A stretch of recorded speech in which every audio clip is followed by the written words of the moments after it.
Members of the Nigerian Labour Congress Rivers State chapter have boycotted the May Day celebration to mark Workers' Day. This is coming after the NLC had earlier announced that it would not hold the customary celebration at Isaac Borough Park, where various unions traditionally conduct a march past. The development, according to the union, is to show their solidarity with the suspended governor, Simlaye Fubara, his deputy governor, Professor Ngozi Odu, and all elected members of the State House of Assembly. The union converged at the Secretariat to express their objection to the erosion of democratic governance in Rivers State. This action follows a directive issued by the national leadership of the Nigerian Labour Congress, while members from the various unions were dressed in their respective uniforms. Wasim, what do you make of this story? Well, the NLC is a body made up of different affiliates, and within them they have the right to protest. Protest in Nigeria under our constitution is a right, as far as it's civil and it's peaceful. So they have the right. The protest must not be shouting and walking on the streets. You can protest by sitting down in your homes. I believe that is what they did by protesting, and sitting down in their homes. Or maybe their secretariat. Boycotting the celebration. Boycotting the celebration. So that is another form of protest, which is within the laws of Nigeria. They have the powers and they have the rights to do that. So that is their right. They decided not to go out on that day, to go and join the May Day protest, May Day Workers' Day, parade. But even at that, the question I've asked is, what is the essence of the May Day Workers' Parade?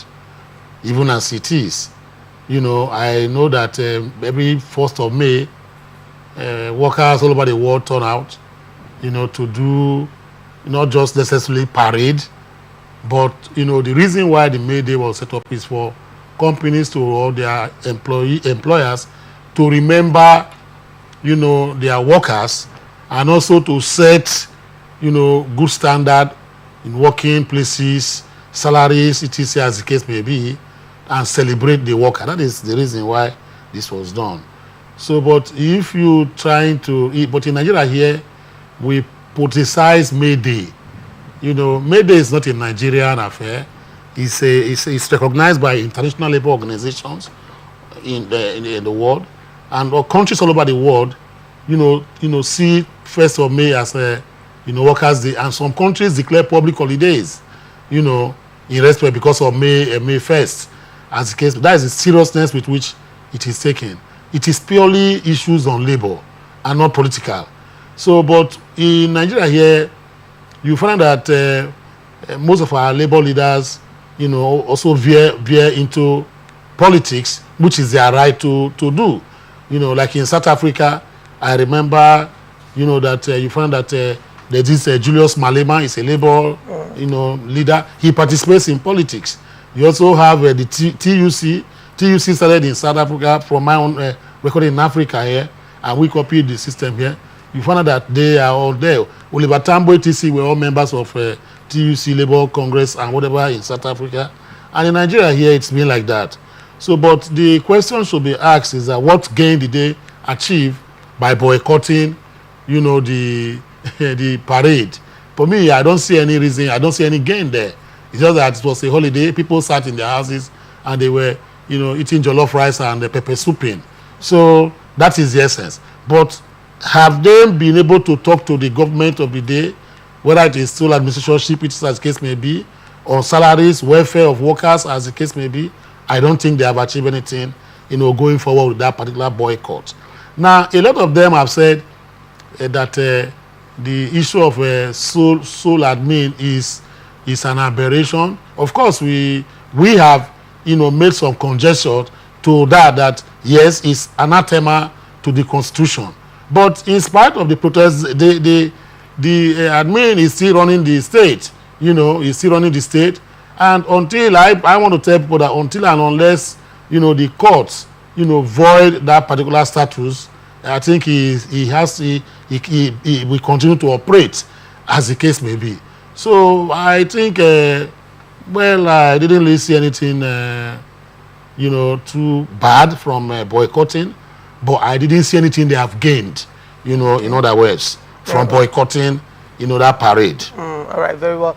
Okay, when you were speaking, Barrister Sims, you did mention that when you were speaking, you said you don't know whether NLC Rivers State has even met with the sole administrator.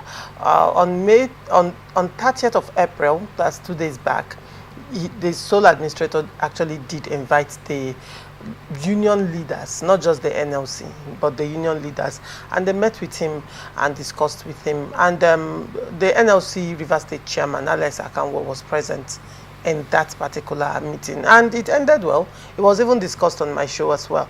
But then after that meeting, they still went ahead with the boycott. Now, the question I want to ask is, Rivers State,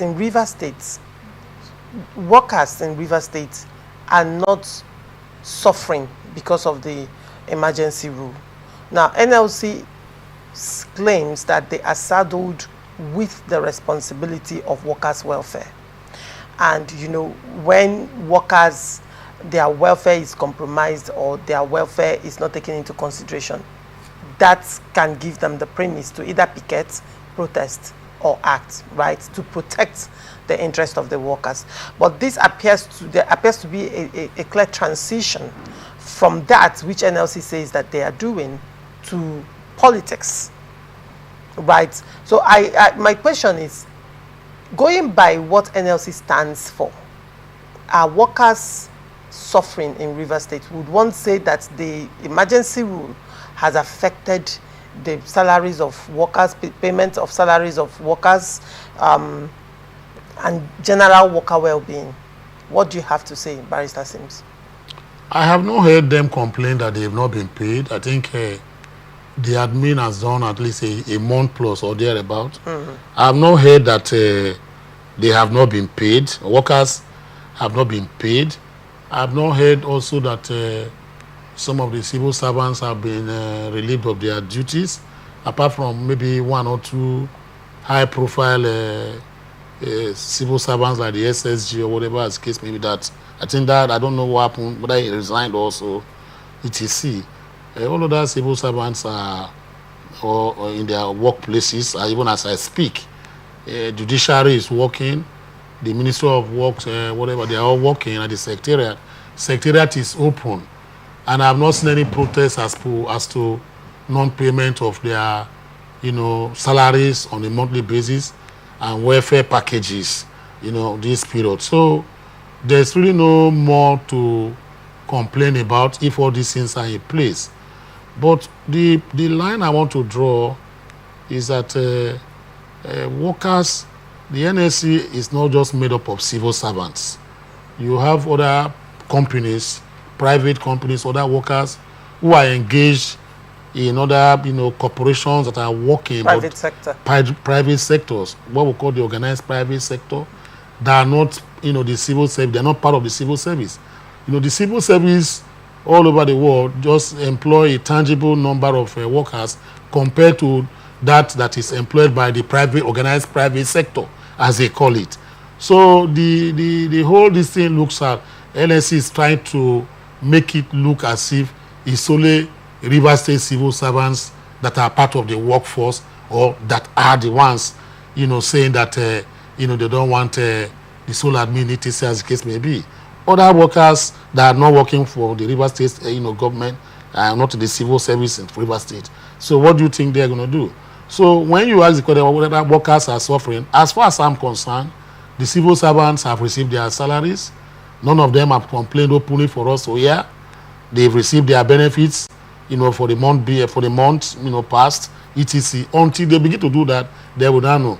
But for the organized private sector, I don't know, how, whether NLC monitors, that's NLC Rivers State, go around to monitor private, organized, so see whether they have been paid their salaries, or those companies have not been paid.